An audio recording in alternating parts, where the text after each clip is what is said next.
नमस्कार। राजस्थान डायरी में आपका स्वागत है। किसानों की खुशहाली और गांव के उत्थान के बिना तरक्की की संकल्पना अधूरी है। लिहाजा राज्य सरकार द्वारा तमाम कदम उठाए जा रहे हैं ताकि किसानों को सशक्त बनाने के साथ साथ ग्राम विकास सुनिश्चित किया जा सके। सरकार की इन्हीं कोशिशों का परिणाम है राज्य भर में लगे ग्राम उत्थान शिविर। टोंक के निवाई में आयोजित ऐसे ही एक ग्राम उत्थान शिविर का अवलोकन कर मुख्यमंत्री भजनलाल शर्मा ने वहां उपलब्ध कराई गई सुविधाओं का जायजा लिया। इसी पर पेश है हमारी ये रिपोर्ट। राज्य सरकार की दूरदर्शी सोच की बदौलत राजस्थान एक ऐसा प्रदेश बनाया है जहां युवाओं को रोजगार के भरपूर अवसर, गरीबों का उत्थान और किसानों का जीवन खुशहाल बन रहा है। इसी कड़ी में ग्राम उत्थान शिविरों के माध्यम से आम जन को विभिन्न योजनाओं के बारे में जागरूक करते हुए पात्र व्यक्तियों की समस्याओं का त्वरित समाधान किया जा रहा है। ये शिविर प्रदेश के हर गिरदावर सर्किल पर लगाए जा रहे हैं ताकि किसानों और ग्रामीणों को सभी सेवाएं नजदीक ही उपलब्ध हो सकें। टोंक के निवाई में आयोजित ऐसे ही एक ग्राम उत्थान शिविर में मुख्यमंत्री भजनलाल शर्मा पहुंचे। इस दौरान मुख्यमंत्री ने टोंक को 370 करोड़ रुपए से अधिक राशि के 64 विकास कार्यों की सौगात दी। साथ ही उन्होंने विभिन्न योजनाओं के लाभार्थियों एवं राजीविका दीदी समूहों को प्रतीकात्मक रूप से चेक प्रदान किए और पीएम कुसुम योजना के अंतर्गत सोलर पंप प्रमाण पत्र भी सौंपे। इस अवसर पर उन्होंने कहा कि ग्राम उत्थान शिविरों में किसानों, पशुपालकों के उत्थान के लिए महत्वपूर्ण कार्य किए जा रहे हैं। अब तक पूरे प्रदेश में 941 ग्राम उत्थान शिविर लगाकर लाखों ग्रामीणों को लाभ पहुंचाया गया है। इनमें 50,000 से अधिक सॉइल हेल्थ कार्ड और 33,000 स्वामित्व कार्ड का वितरण किया गया है। 2,60,000 पशुओं की प्राथमिक चिकित्सा और 20,000 पशुओं का टीकाकरण किया गया है। वहीं पीएम सूर्य घर योजना के तहत 20,000 पंजीकरण भी किए गए हैं। इसके साथ साथ मुख्यमंत्री ने कहा कि सरकार राज्य के विकास के लिए रोड मैप बनाकर कार्य कर रही है। पानी की प्राथमिकता को समझते हुए राम जल सेतु लिंक परियोजना, यमुना जल समझौता, गंग नहर की मरम्मत जैसे अनेक ऐतिहासिक निर्णय लिए हैं। उन्होंने कहा कि राज्य सरकार वर्ष 2027 तक किसानों को दिन में बिजली देने के लिए प्रतिबद्धता के साथ कार्य कर रही है। इसी क्रम में राजस्थान के 22 जिलों में किसानों को दिन में बिजली की आपूर्ति की जा रही है। उन्होंने कहा कि राज्य सरकार किसान सम्मान निधि योजना के अंतर्गत किसानों को 9,000 रुपए दे रही है। पिछले 2 साल में प्रदेश के किसानों को 11,000 करोड़ रुपए से अधिक की राशि सीधे खातों में भेजी गई है। पर्यटन राजस्थान की पहचान है। बेजोड़ ऐतिहासिक विरासत के साथ ही प्रकृति भी राजस्थान पर खासी मेहरबान रही है। देश दुनिया के पर्यटकों को राजस्थान के समृद्ध पर्यटन स्थल कितना आकर्षित करते हैं, उन पर उमड़ी सैलानियों की भारी भीड़ इसकी कहानी खुद बयां करती है। एक रिपोर्ट। पर्यटन से पहचान तो बनती ही है, ये उद्योग, रोजगार और तरक्की का जरिया भी बनता है। राष्ट्रीय और अंतर्राष्ट्रीय स्तर पर पर्यटन से जो छवि बनती है वो अपने आप में खास होती है। इसका जीता जागता उदाहरण है राजस्थान। देश दुनिया के कोने कोने से पर्यटक यहाँ आते हैं। राजस्थान किले, महल, बावड़ियों जैसी ऐतिहासिक धरोहरों के साथ ही पुरातत्व, लोक रंग एवं विविध प्राकृतिक संपदाओं का खजाना है। मुख्यमंत्री भजनलाल शर्मा के कुशल नेतृत्व में राजस्थान के पर्यटन क्षेत्र में जबरदस्त बूम आया है और निवेश, नवाचार और विरासत के संगम से राजस्थान पर्यटन की तस्वीर तेजी से बदल रही है। इस वर्ष राजस्थान में आने वाले पर्यटकों की संख्या में 9.74% की वृद्धि हुई है, जिससे राज्य में पर्यटन उद्योग को बढ़ावा मिल रहा है।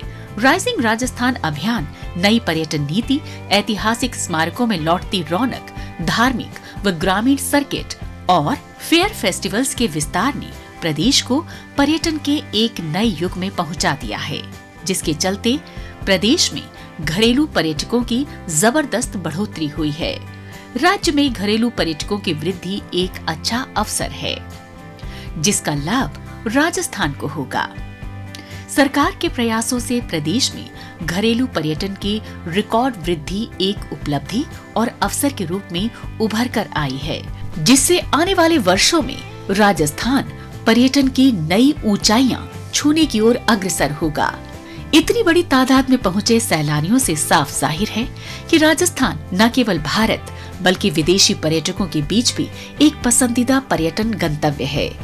राजस्थान में पर्यटन उद्योग और भी ज्यादा फले फूले, इसके लिए राज्य सरकार की कोशिशें लगातार जारी हैं। आइए अब डालते हैं एक नजर कुछ और खबरों पर। मुख्यमंत्री Shri Bhajanlal Sharma Rajasthan high court bar association Jaipur के शपथ ग्रहण एवं स्वर्ण जयंती समारोह में शामिल हुए। इस अवसर पर मुख्यमंत्री ने कहा कि इस एसोसिएशन ने अपना बहुमूल्य समय न्याय सुनिश्चित करने के लिए समर्पित किया है। 3,500 से अधिक अधिवक्ताओं की ये संस्था शक्ति और एकता का प्रमाण है। उन्होंने कहा कि 50 वर्षों में इस संस्था ने अनेक कीर्तिमान स्थापित किए हैं। मुख्यमंत्री ने कहा कि सरकार ने न्यायपालिका को मजबूत बनाने के लिए 42 नए न्यायालय स्थापित किए हैं। राजस्थान में 3 नए कानून को जमीनी स्तर पर लागू किया जा रहा है। इन नए कानूनों के माध्यम से राजस्थान देश में सबसे तीव्र गति से न्याय पहुंचाने वाले राज्यों में से एक बन गया है। भारतीय न्याय संहिता, भारतीय नागरिक सुरक्षा संहिता और भारतीय साक्ष्य अधिनियम को राजस्थान ने तेजी से अपनाया है। मुख्यमंत्री भजनलाल शर्मा ने राष्ट्रीय मतदाता दिवस के अवसर पर सांगानेर स्थित कैंप कार्यालय में नए मतदाताओं का सम्मान किया। इस अवसर पर उन्होंने कहा कि युवा राष्ट्र के निर्माता होने के साथ ही भविष्य के कर्णधार भी हैं। वे अपने मताधिकार का उपयोग करने के साथ ही राष्ट्र के प्रति कर्तव्यों का भी बोध करें। साथ ही उन्होंने कहा कि नए मतदाता ये विचार करें कि हमारे देश और प्रदेश का स्वरूप कैसा हो, क्योंकि प्रत्येक वोट देश और प्रदेश के विकास में महत्वपूर्ण भूमिका निभाता है। इसके साथ साथ मुख्यमंत्री ने कहा कि युवा राष्ट्र को सर्वोपरि मानते हुए स्वामी विवेकानंद जी के आदर्शों को आत्मसात करें और हमारे पूर्वजों के बलिदान से प्रेरणा लेकर राष्ट्र निर्माण में बढ़ चढ़कर भागीदारी निभाएं। उन्होंने कहा कि राज्य सरकार ने पिछले 2 वर्ष में युवाओं के हित में कई उल्लेखनीय कार्य किए हैं। राज्य सरकार ने अब तक 1 लाख से अधिक सरकारी नियुक्तियां दी हैं और 1,43,000 पदों पर भर्तियां प्रक्रियाधीन हैं। उन्होंने कहा कि हाल ही में राज्य सरकार ने इस वर्ष के लिए नए 1 लाख पदों पर भर्ती हेतु परीक्षा कैलेंडर भी जारी किया है। युवा मेहनत और लगन से तैयारी कर सफलता प्राप्त करें।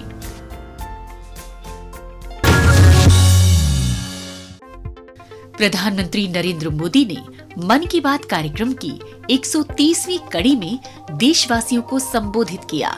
वर्ष 2026 में इस कार्यक्रम का ये पहला संस्करण था। मुख्यमंत्री भजनलाल शर्मा ने सांगानेर स्थित कैंप कार्यालय में आमजन के साथ मन की बात कार्यक्रम सुना।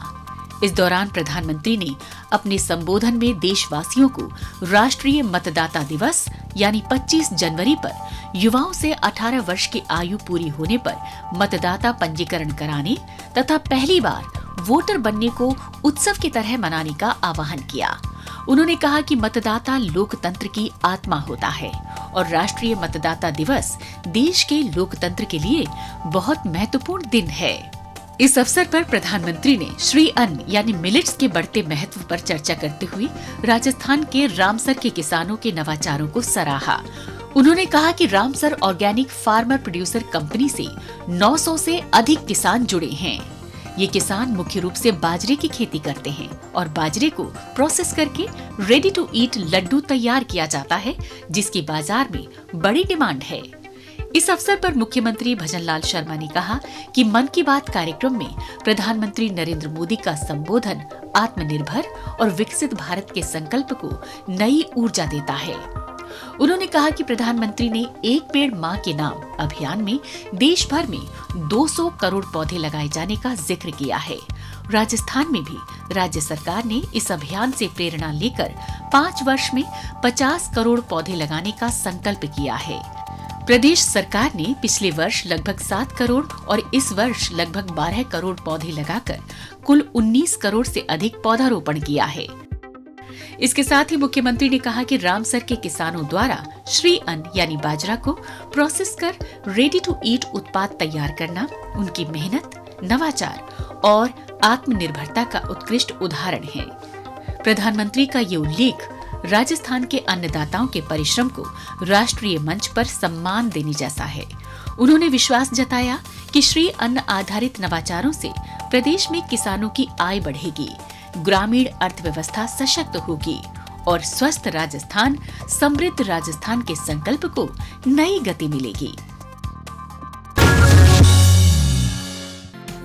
हाल ही में मुख्यमंत्री भजनलाल शर्मा ने शासन सचिवालय स्थित राजस्थान संपर्क हेल्पलाइन 181 का निरीक्षण किया। इस अवसर पर मुख्यमंत्री ने हेल्पलाइन के माध्यम से लोगों से सीधा संवाद किया।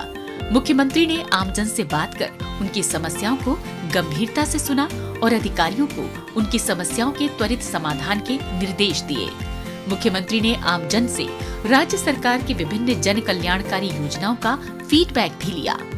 इस दौरान मुख्यमंत्री ने राजस्थान संपर्क हेल्पलाइन की कार्यप्रणाली, शिकायत पंजीकरण की प्रणाली और फॉलो प्रक्रिया की पूरी जानकारी ली और अधिकारियों को संपर्क पोर्टल पर आ रही समस्याओं की अधिक से अधिक मॉनिटरिंग करने के निर्देश दिए, जिससे परिवादी की समस्या का समयबद्ध निस्तारण हो सके।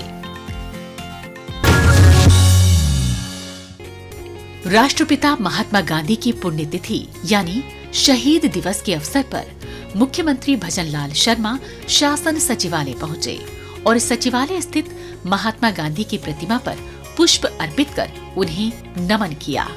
इस दौरान मुख्यमंत्री ने 2 मिनट का मौन रखकर राष्ट्रपिता महात्मा गांधी एवं शहीदों को श्रद्धांजलि दी। उन्होंने वहां उपस्थित जनसमूह के साथ गांधी जी की प्रतिमा के समक्ष बैठकर वैष्णव जन तो तेने कहिए रघुपति राघव राजा राम, राम रतन धन पायो, श्री राम जय राम जैसे गांधी जी के प्रिय भजनों का श्रवण किया।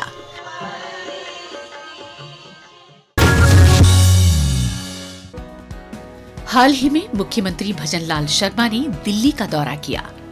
इस दौरान मुख्यमंत्री ने केंद्रीय स्वास्थ्य और परिवार कल्याण मंत्री जेपी नड्डा से शिष्टाचार भेंट की।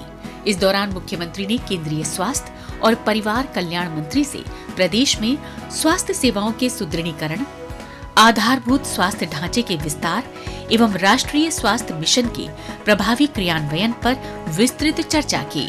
इसके साथ ही मुख्यमंत्री ने केंद्रीय आवासन, शहरी कार्य एवं ऊर्जा मंत्री मनोहर लाल से मेट्रो विस्तार, शहरी यातायात एवं ऊर्जा से जुड़े विभिन्न विषयों को लेकर मुलाकात की। अपने दिल्ली दौरे के दौरान मुख्यमंत्री भजनलाल शर्मा केंद्रीय कृषि एवं ग्रामीण विकास मंत्री शिवराज सिंह चौहान से भी मिले। इस अवसर पर उन्होंने राजस्थान के लिए मटेरियल कंपोनेंट के अंतर्गत 825 करोड़ रुपए से अधिक की राशि जारी किए जाने पर केंद्रीय ग्रामीण विकास मंत्री का आभार व्यक्त किया। राजस्थान डायरी में आज बस इतना ही। अगले हफ्ते राज्य की नई नई गतिविधियों की जानकारी के साथ हम फिर होंगे हाजिर। तब तक के लिए दीजिए इजाजत। नमस्कार।